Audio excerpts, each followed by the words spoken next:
Good morning, good afternoon, good evening, no matter where you are in the world. This is Howie, and I'm here to help you win with money. Today is November 5th, 2021. It is the end of trading week number 44.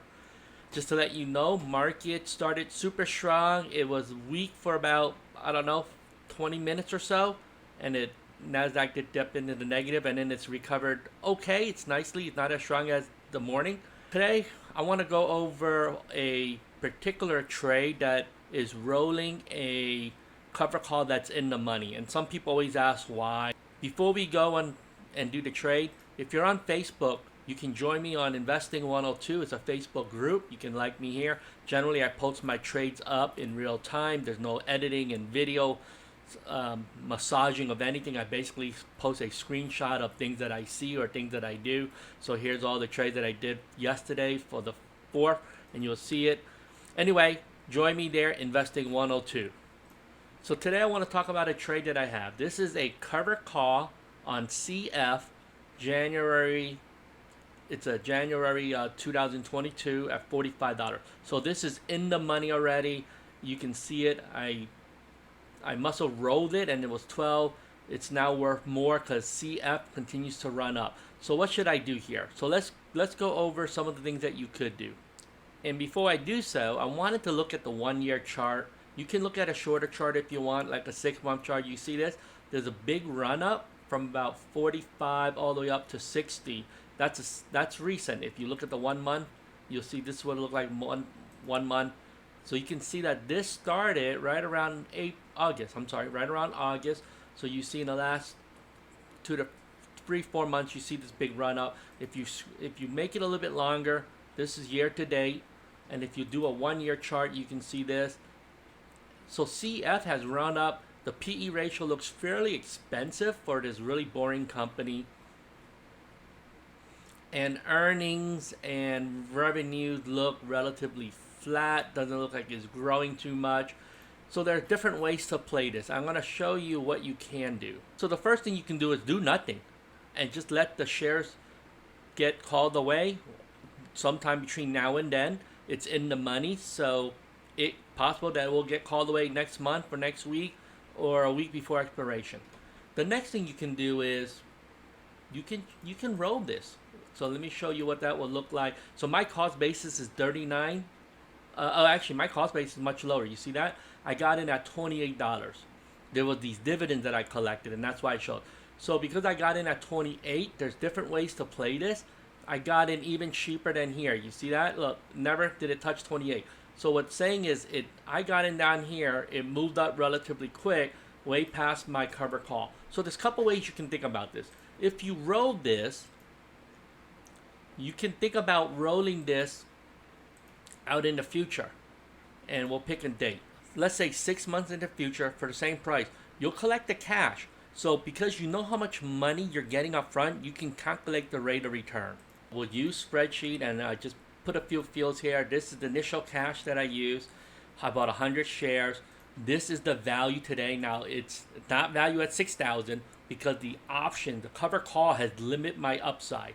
So if you think about this, and I'm gonna make some extra room here so you can sort of see what I'm talking about. If I did not have this limitation, right, today my profit would have been much more if I didn't have the cover call. And what I mean by that is I think it's almost 5,900, right? You minus the 2,900. So let me just fix that. So here you go. I fixed it. If I didn't have a cover call on it, you see, I would have made 100% rate of return, which makes sense. But my cover call is limiting it. But if I did something like this, you can see you gain nothing. You only make a 2% extra by rolling it. The only risk is it must stay above 45. If it doesn't, you lose money. Obviously, I'm not too concerned about that since my cost basis is 29. But that's really not the smartest thing to do. And I'll show you what I mean. There's other things you can do. So if you go back here, let's just pick the next bucket up, which is $47. You see here, this one may cost me $90, but you gain $250. So I'll show you what that looked like on the spreadsheet. And this is what it will look like. It will cost me $90 today, but in 6 months time, If it keeps above 47.50, I actually will net this much, so I will still make more money than doing nothing. So remember, doing nothing is really what you're trying to figure out. But if you rolled and kept the same strike price, that will make no sense. You see the rate of return is a little bit higher. This actually is misquoted. It must say 750. So it must stay about 750 for you to sort of, otherwise the percentage will be a little bit lower. Okay, but that's still, let's test some other things out. This is what it looks like if I use a $50 strike price. You'll see it will cost me about 280, and if you just use a spreadsheet, it will show you this. So again, you net the most from a percentage wise, you will make 4% roughly. The risk is if the shares drop right $8 or $9, then you got to be cautious. There's a fine balance between using too much cash and if the stock dropped below your strike price. Even though you're deep in the money, you're trying to move it up to capture some of the return. So what's some other things that I can do? And think about this as if something is already in the money, basically it's a fixed bond rate of return. You can predict it with some certainty. What I want to try to do is let's add 1 year to this. So here you can see that by adding $5 in a year, let's assume I'm going to get I got to pay 50 cents for this move. What will I make? And I just plugged in the value here, and you will see that again, this is what it's going to cost me. And look at this. So what that means is even though the stock may run up, my cash is tied up a little bit longer, but my rate of return becomes, I can reasonably predict that I'm going to make 10% more than what I was doing if I did nothing today. And so that's a really good way to look at it, because as long as the stock stays above 50, really there's not a lot of risk. I mean, I'm capturing a lot of it. I'm trying to move this up. I'm not moving the strike price to the current market price, so you're still in the money or deep in the money, depending on how you look at it. You're not using a lot of cash out of pocket. Sometimes doing this, it requires $280 out of pocket, but there's some risk, right? If the market corrects downward. So there is a right balance. So this is something that I may do. So let's see what that looks like when I put on the trade. So we'll go back here. Let's put on a net debit. I don't think I'm going to get it for this much, but we can try it there, and then we'll start moving it towards the ask price. And we have about 11 minutes before markets close. So let's see what happens. Let's put in the trade. And it went across. There you go. CF went across. And I'll show you that right away. And you'll see it here. It went across. You look at the difference. And it cost me very little. You see that if you buy, right, it costs you $14.40. Sell, I received the $14.30. So it cost me $10 today, but I gained the extra $490. So it was actually better than what I expected, because it didn't cost me the 50. It only cost me the 10. And so this is my rate of return. So as long as CF stays above $50, this is what you're really making, because your shares are going to be worth 50. I added some value by spending 10 by adding some time to it. Now, don't forget, CF can still go up to 60, 70, $80.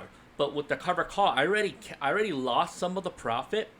And so some people say, well, you should exit out and buy. I just don't believe that it should keep on running up. This is a boring company. This is not a Microsoft.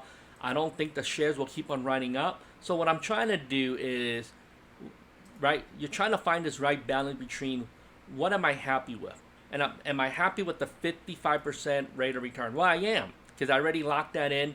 That's the strike price of using 45. But if I can make this with generally no risk or very little risk, again, there's always risk that CF can go back down. But if the shares continue to run up, that's fine. You already lost the upside potential. But if the shares say, let's say, range bound for the next year, or even close to 50, then there's other moves that I can do next year. But not bad. Basically, I'm locking up my money, my $2,900. I'm going to make remember, you're making a difference. You're making this extra $500 difference. So this is really not a bad rate of return. And just for those who care about the formulas, I'm actually dividing it based on the strike price or where I'm capped at. Some people like doing that. Some people like using the initial cost basis. I don't really like using initial cost basis. I mean, if you did, it will look like this, right? You're really making 16% of your money on the original investment, but I don't really look at it that way. I think what's more realistic is you look at what the value is today. The value of my stock is technically 4,500, and so the way I always understand it is, hey, I want a rate of return. I want something that's guaranteed, really easy, beats the banks, right? Something I can do without worrying about. So I believe that wraps up this episode. Again, this is just a video on CF. I just think that this stock may have run up a little bit faster than it should. With this cover call, I'm just going to roll it. And again, I want a nice fixed rate of return, even if the market drops. If the market stays flat or CF continues to run up, I'm okay with making 10% rate of return on my money. Don't forget that my retirement plan does not require 20, 30, or 40% returns. That doesn't mean that you shouldn't go after them, but I do that in different portfolios. But there are times where if somebody can guarantee you 6 or 7% rate of return, and that's all you need with very, very little risk. Remember, there's always the risk of this company going to zero, or any company. So I don't ever want to pretend there's zero risk. But here's a case where I made money. I'm just increasing the floor of what my strike price is, collect or pay a little bit of money up front to make that move happen using options. So again, I'm making a 10% rate of return with this particular move. I'm really happy with that. My retirement plan really only needs about a 5 or 6% rate of return, and I'll be fine. But you can make about 10% rate of return just buying S&P 500. So these are things that I do. I'm trying to just lock it in, sort of like guarantee. So the market, let's say the market goes down 4 or 5% next year, and if CF goes down 4 or 5% next year, I'll still make money doing this move. So anyway, hopefully you get that. Don't forget, hey, give me a thumbs up, like, subscribe, share this with a friend. Let me know what you're trading and how your trading week is going. With that being said, let's do this together. Let's do this $1 at a time. As always, have a profitable day. Bye-bye.